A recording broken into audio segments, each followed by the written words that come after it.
guys, and welcome back to my channel. It's Sarah here, and I thought I would share with you the Halloween journal page that I've made this weekend, one of the two projects that I made this weekend. So as you can see, I've made a spooky skeleton journal page. So to start with, I used a piece of patterned paper in the background there, the green with the pattern on. It's just from one of the 12x12 paper pads that are about £3 in the range. I just picked a piece of paper that I liked, that I thought sort of went with the page, because I actually put that bit on after I'd finished. I did grunge it up a little bit with some various distress inks, just to make it sort of fit in with the page. I then took a piece of watercolour cardstock in the background there, and I inked it up. I started with some distress inks, and I put a bit of purple. I think I put some twisted citron in there, carved pumpkin, and I think I'd started with the green, the orange, and then the purple. And it was all right, but it wasn't quite what I was looking for. So I went over it again, and this time I put a layer of the oxides over the top, and I put an amber sort of colour in the middle. Again, an orangey sort of colour. It might even have been, I might just have carried the amber on actually. Anyway, and then some blue over the top. Splattered that with some water, and that's obviously why I've got these lovely sort of bits of texture in the background there. And then I went round the edge with some chipped sapphire distress ink, and then again with some black soot. And I think that gave me quite a lot of nice sort of dimension in the background there. I then splattered the page with water again to give me some of that sort of texture in the background. I've also splattered it with Tipp-Ex. I find Tipp-Ex is really good for if you want white splashes, you know, and you don't want to faff about mixing paint up, and you want to keep that real vivid white that sometimes if you use like, if you use an acrylic paint or something like that, particularly if you're using distress inks or distress oxides underneath, it'll absorb the colour of the distress ink, and so you don't keep that vibrancy of the white. Whereas if you use Tipp-Ex, it doesn't absorb the colour from underneath so much, so you do keep that real white splatter.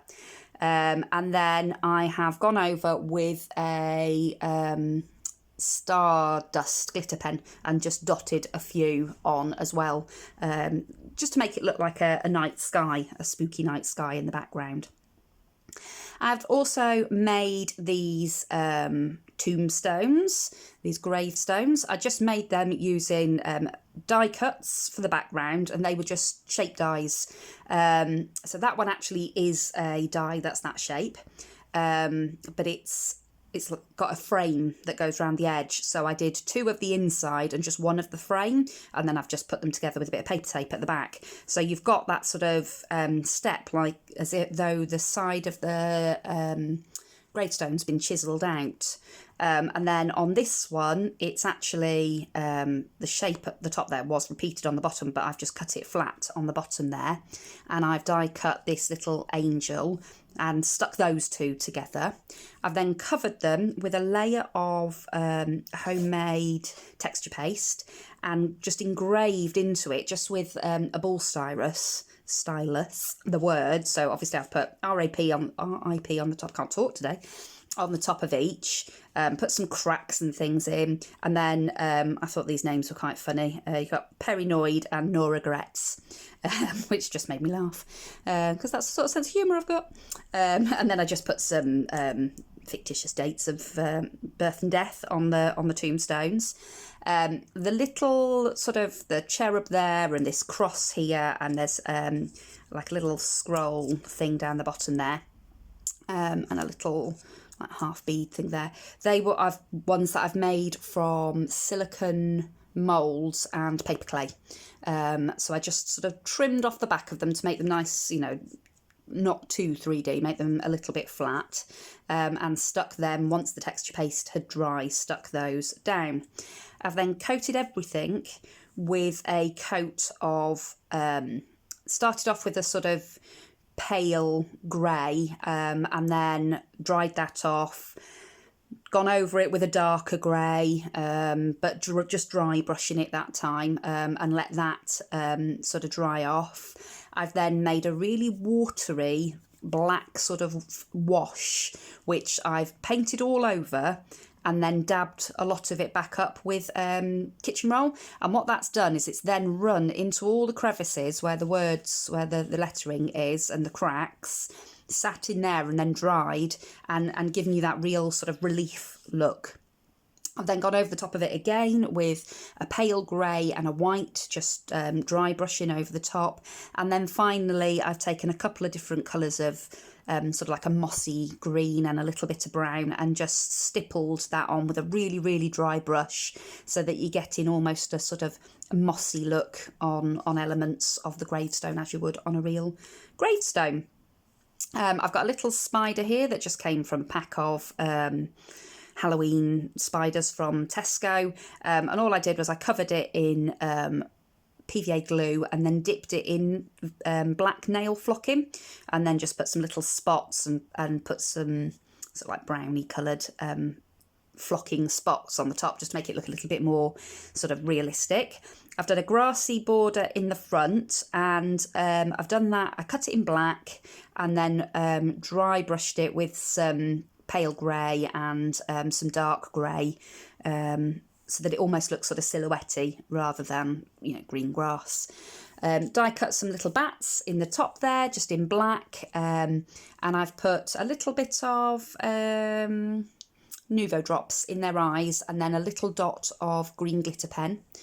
And then for my skeleton, that actually came from this bag full of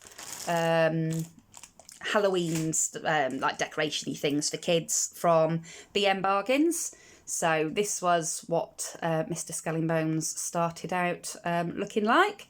And all I did was I cut the little knobbly bit off the top there, gave it a couple of good coats of gesso, and then I've gone over it with like a bony coloured white. Then I've done a wash, again I've done a really watery wash of like a browny colour, so that it's sunk into all the ribs and the clavicles, or, you know, into his teeth, into the joints in his arms, and all that sort of stuff. I have actually cut him off at the pelvis, so that there isn't actually anything behind the gravestone. He's literally just tucked in under the corner of that gravestone there. And then I dry brushed the whole thing with white.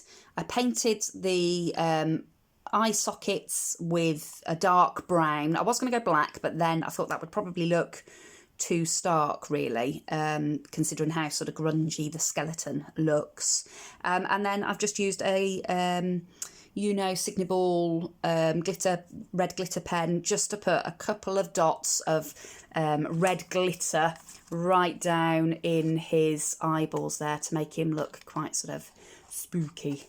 And just finished it off with a little word sticker from the Tim Holtz Chit Chats Occasions book, that says things that go bump in the night. And then I've just signed and dated it there, ready to go into my journal page.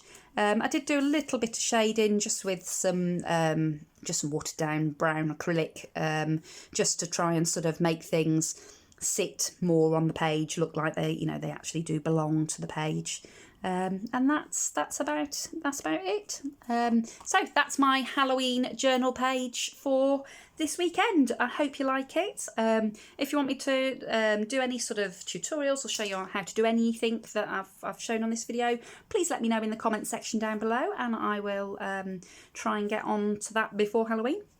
I have promised that I will do a couple of videos showing how I make some of my handmade flowers.